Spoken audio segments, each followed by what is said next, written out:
Ini untuk pertanyaan yang ketiga dari Arifah. Arifah ini dari Magelang. Pertanyaannya kepada Bung Bambang. Apa yang bisa kita lakukan sebagai pemuda kadang melihat perilaku yang tidak sesuai dengan Pancasila, seperti penyaluran bantuan kepada masyarakat terdampak COVID di daerah pedesaan yang sangat kental dengan nepotisme. Sementara kita seperti tidak punya kekuatan untuk protes. Dan lagi sekarang kemunculan paham PKI seperti sudah ada yang terang-terangan dalam bentuk kaos, sepatu bergambar palu arit. Nah, gimana sih Pak caranya mengatasi adanya permasalahan tersebut, tapi saya nggak punya power nih untuk, padahal itu udah nggak cocok sama saya, nggak cocok sama Pancasila, udah jelas-jelas itu salah, tapi saya nggak punya power. Maka solusinya yang harus kita lakukan gimana Pak? Mbak Arifah, kalau memang Anda tadi yang pertama tadi, kalau menemukan nggak punya power, tapi menemukan orang-orang yang mana ini, yang PKI ya? Iya. Yang PKI itu gampang. Yang terdekat ada kepolisian atau Koramil, Anda bisa hubungi. Atau kalau teman Anda di kampus ada yang Satma PP, Pemuda Pancasila, atau FKPPI atau yang lain, sampaikan saja. Nah, ini supaya langsung ada tindakan. Jadi kita nggak perlu repot mengeluarkan energi power kita, karena itu jelas mereka pasti akan diberikan pendidikan oleh pihak yang berwenang. Bukan kita yang akan memberikan pihak berwenang, tapi mereka lah yang akan memberikan kekuatan untuk memberikan edukasi kepada teman-teman kita mungkin yang masih sebaya atau di atas kita sedikit, yang akan menggelorakan hal-hal tersebut. Kemudian yang kedua tadi soal nepotisme ya Mbak Rizka ya. Ya, pembagian. Ya. Nah, sebenarnya begini, itu kan ada beberapa hal yang terkait dengan pembagian BST ya, bantuan sosial tunai atau BLT itu. Nah, itu begini, data itu kan ada dari RT, RW, kelurahan gitu. Nah, itu ada dua permasalahan. Kenapa kadang kita melihat loh itu punya motor kok dapat bantuan Pak, kan begitu. Nah, dia yang punya motor itu kita kan tidak tahu bahwa dia yang berdampak. Maksudnya berdampak bagaimana? Dia masih punya motor. Ya, dia punya motor karena kemarin masih bekerja, tetapi hari ini dia berdampak, sudah dipecat. Mungkin dia kemudian melaporkan ke Pak RT, Pak sudah tidak punya pekerjaan, ini kemarin dipecat, perusahaan kena PHK, pengurangan karyawan. Sehingga dia masuk dalam kategori berdampak. Yang mungkin kita lihat, loh kok dia dapat bantuan. Nah kemudian yang kedua, loh kita tahu dia tidak mampu tapi kok nggak dapat ya. Nah langsung kita sampaikan ke Pak RT atau ke kelurahan. Kenapa dia tidak dapat?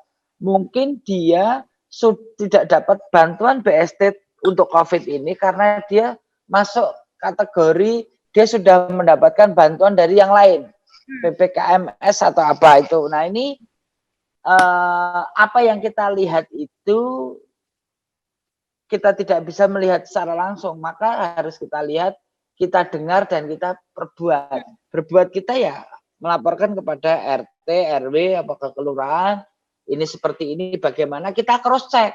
Jangan kemudian kita lakukan tindakan sporadis di tempat, ya. Termasuk tadi yang melihat mereka berani menggelorakan komunisme atau mereka.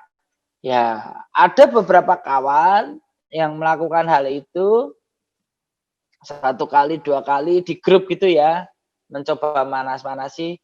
Ini orang nggak bisa diberitahu, diedukasi dengan baik. Kita biarkan 3 kali, 4 kali, udah kalau nggak ada yang nanggapi, dia hilang sendiri gitu kira-kira.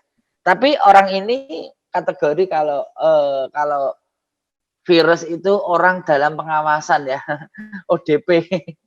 Ini orang kategori ODP ini harus diawasi, ini jangan sampai kemudian kita jauhi, justru kita dekati, kita ajak, kita berikan pemahaman supaya dia lebih banyak mendengarkan kita untuk hal-hal yang baik daripada dia mendengarkan hal yang tadi disampaikan seperti itu dari orang lain yang tidak jelas arah dan tujuannya.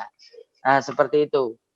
Nah, ini cara-cara strategi yang sesuai dengan kemampuan kita, karena kalau seperti idealnya di luar ekspektasi kita, nanti malah kita saja yang merasa kesulitan tidak bisa mengatasinya.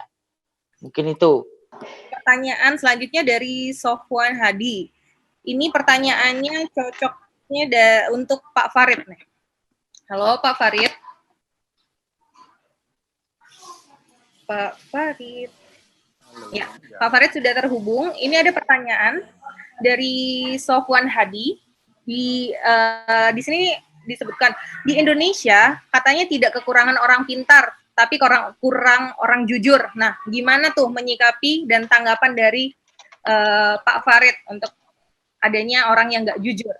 Itu masuk ke nilai hasal laku mana ya, Pak?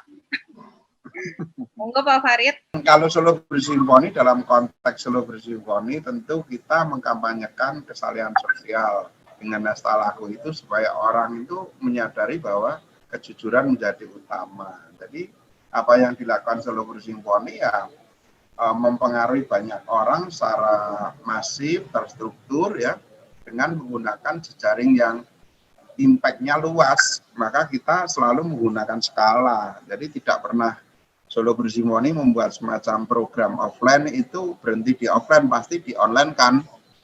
Karena dengan di online kan itu, apalagi dipromot, maka